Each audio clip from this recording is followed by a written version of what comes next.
As always, to God be the glory. Um, what an incredible crowd in there tonight, man. That thing got loud. And think about this, guys, the students aren't even back yet. So, you know, Bulls Nation, thank you guys for showing up. And I told Jim and Joey, they jinxed us. They told me before the game, yeah, the last 21 games, they've always been close. They've always been. And I'm like, hey, man, like, so, those turnovers and missed free throws, blame it on Jim and Joey. It's their fault. But really proud of this group. Their resolve, their perseverance through a really tough physical game. And this young fella right here, man, is growing up before our eyes, man. He is playing some mature basketball. I'm really proud of his growth. And, man, played a great game. But again, for that Joker to have, I guess it was, I can't remember your points, but the 14 points to go with the 5 rebounds, the 5 assists, and only have 2 turnovers, guys, in 25 minutes. Show me another freshman in the country that have those numbers, right? Hey, the dude is the real deal, and just really proud of his growth and his commitment. With that, we'll open it up for questions for the players. Guys, 2 questions for both of you. Start here, work across. You haven't been in a tempo game before, but it's usually a war and it's physical. Is that what it was tonight? Oh, yeah, man. I feel like that's conference games. Like, man, once you step into the new year conference, it's like a whole new season. It's 0-0. I'm pretty sure that's everybody else's mindset. So it's like a fresh start for everybody. So they're going to give you their best every time. Oh, yeah, definitely. Both teams came out with a lot of energy. I mean, they was going to the glass hard. They was pressuring us, being physical. So, I mean, it was just a physical game, but we was ready for it. You were burying threes against Alabama State. You start out slow, but you go 6 of 9 in the second half. It's just getting a rhythm then? Yeah, getting in the rhythm and just keep on trusting our training. Like, we know we're some great shooters, so we're not going to miss all of them. Humbly speaking. You were 2 for 2. Come on. I mean, yeah. I mean, I just take the shots when it's open, trust my training, like he said. We work on those shots every day, so we're just going to keep shooting them. If it misses, we're going to continue to keep shooting. It's going to even out at some point. Hey, fellas, talk about your defense in the latter part of the first half. You were down 8. You held them to like 1 field goal over like an 8-minute period in there and took a 5-point lead. Yeah, we knew, like, heading into that last segment and a half, like, we wasn't playing our style of defense. So we made it a point, all our timeouts and huddles, man, let's finish this half like we know we can finish it. Coach, after the second game of the year, you had a blowout in your first win, and then you really kind of decried the way your team and yourself responded in that second game. Yep. Now you've won 6 in a row, so evidently you guys have learned something.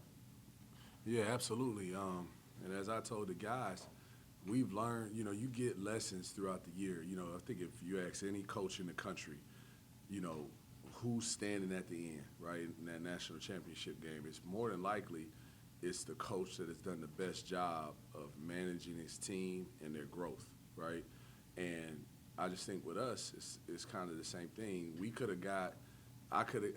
When I was a younger head coach, and I know I'm only in my 5th year, right?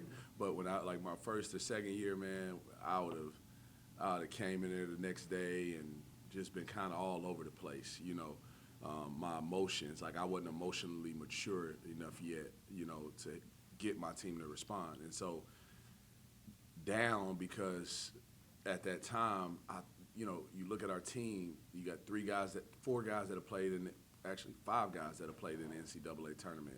Chris Youngblood, Kason Jennings, Brandon Stroud, Kobe Knox, and Kason Pryor. And then you have Selton Miguel, 4th or 5th year in college, Sam Hines, 4th year in college. You got good experience. So we shouldn't be giving up games like that Central Michigan game. They played well, but we didn't like, that was more our lack of competitiveness than, like, we shouldn't. I felt like at the time we shouldn't have been in that place. So what we've done and what they've allowed us to do is coach them through those hard times. And that's not I don't want to say a normal thing.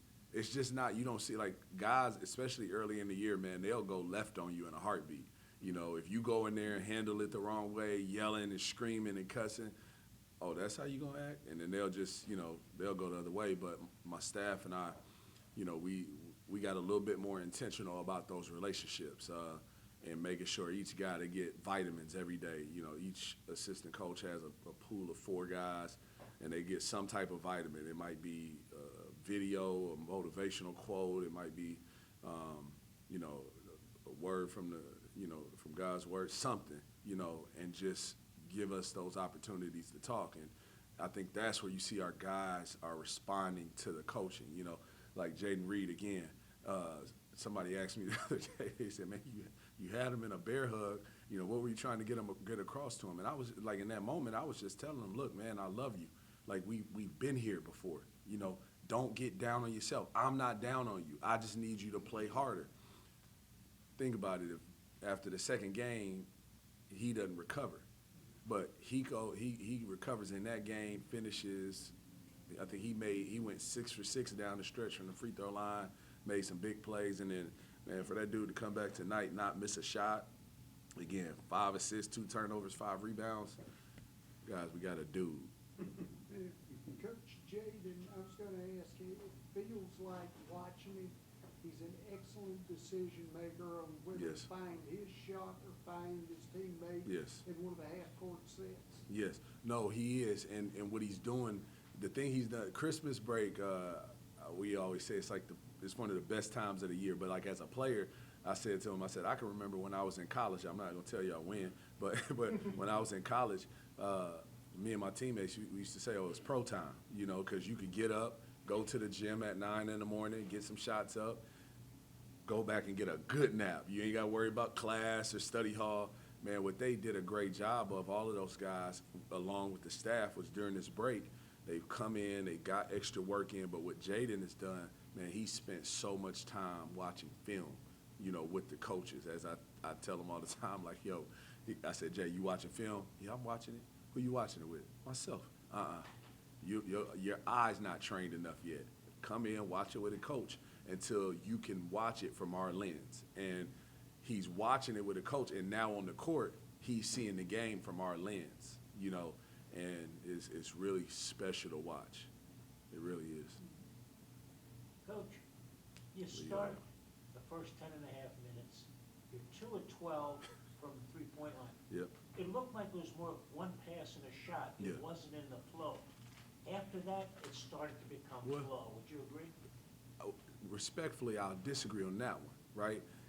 Because it was really the shots that they were giving us, and they weren't contested. I only have an issue with the contested threes, right? Like, that's when I'm like, if I had hair, I'd pull it out, right? But that's when I'm like, guys, golly, man, the dude is right on you, just move the ball. But we were getting really good shots. They just weren't going in.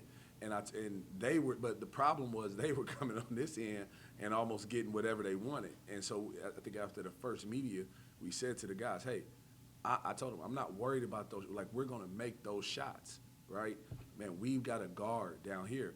I went into halftime, and we got to go back up to Philly on the 24th, I think it is. So we got about 20 days or so, right, where, we're right back up there. So I'm not trying to give them bulletin board material, but I was looking at halftime, and I'm like, man, we up 4, and we're 3 for 15, and, man, not really playing as well as we can play.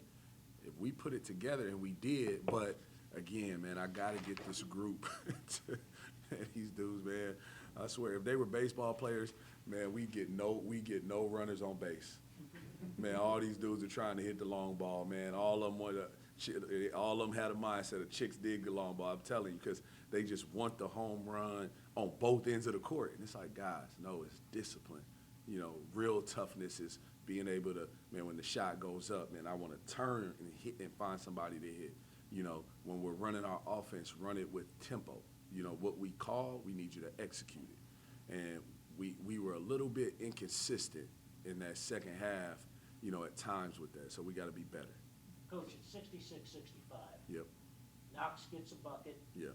Miguel just drains a 3. Yep. How big were those 2 shots? They were huge, but let me jump on my soapbox just for a second, okay? Because I don't think Selton Miguel gets nearly enough credit. I don't think he gets nearly enough respect and attention, because one, he may be, along with that dude standing back there with the black hat on, man, I coached him at Murray State, one of my favorite teammates ever, right? Like, just watching how he interacts with his teammates. And that's an area we challenged Selton on when we got here. It's like, no, you're going to be a great teammate. Not a good teammate, you're going to be a great teammate. And the reason why the young fella is playing as well as he's playing is because of his work, but Selton has done an unbelievable job of just putting his arm around him in practice and helping him through certain moments. And, you know, when Selton hit that three, you know, like, I think at the time he was 1 for 6. And I was telling him, like, hey, man, like, don't get gun shy. You know, it's a Nipsey Hussle song called Double Up. And so in this song, he says, double up, never let a hard time humble us, right? Hey, man, no matter, I don't care if you 0 for 10, I better not see it on your face. And that's the one thing that's great about Selton Miguel. You didn't know he was 1 for 6 when he shot that boy, because he shot it like he was 6 for 6. And so he's been a huge catalyst in this run, you know, because he's bought into what we're doing, and just unbelievably proud of that kid, man. Coach, my last question. Thank you for your time. No, thank you. Congratulations. Yep. Go with the Jay Wright threats tonight, huh? Jay Wright. Yeah, go a little time. Coach Wright, hey, I ain't got them type of threads.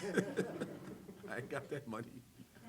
All right, I'll probably go at it's my guy Brian Skinner. Dapper though, Coach. Well, yeah, you know, it's just, you know, it's time to get back to business.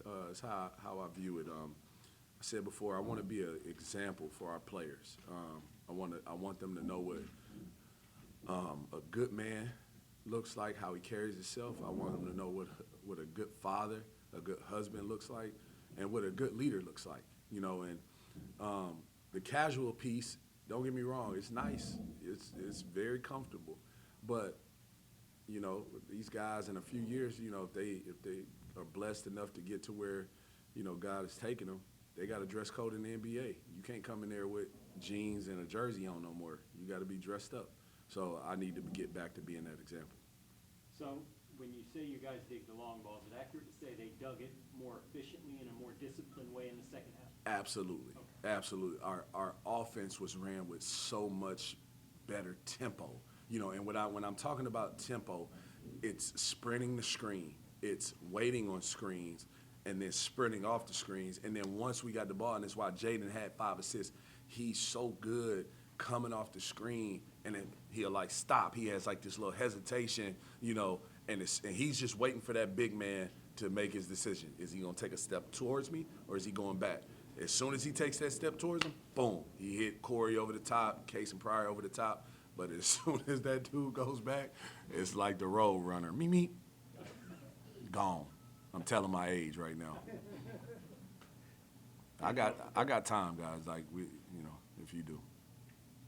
Yeah, Coach, this is just such a momentum-grabbing win tonight. Yeah. I know we talk a lot about the win streak and stuff like Yeah. that, but in conference season, I know this is one of the big points of emphasis for any teams for this team to get this win in the fashion they did Yeah. tonight, pulling away late. What does that say about the growth of your team, the culture you feel?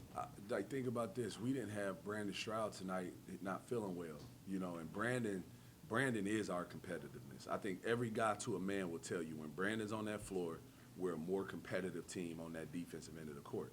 And so him not feeling well, not being able to play, that was a big loss. But we played Chris Essenfor tonight. He did some good things. Sam Hines, another guy that doesn't get talked about enough, doing a great job. Somebody said to me, and again, Case and Pryor, I love the way he bounced back and how he played. I mean, that dude had 3 loose balls tonight. I told him, I said, man, you going to go get a cold tub, huh? And he's just smiled. But somebody said, you know, you've been on a winning streak ever since Case and Pryor went into the lineup. Yeah, so same winning streak with Sam Hines, too. So these guys, they're growing because they're starting to trust each other. Like, and that's the good part is they still have more connection that they can achieve. And when they achieve that, I think you'll see them take another step.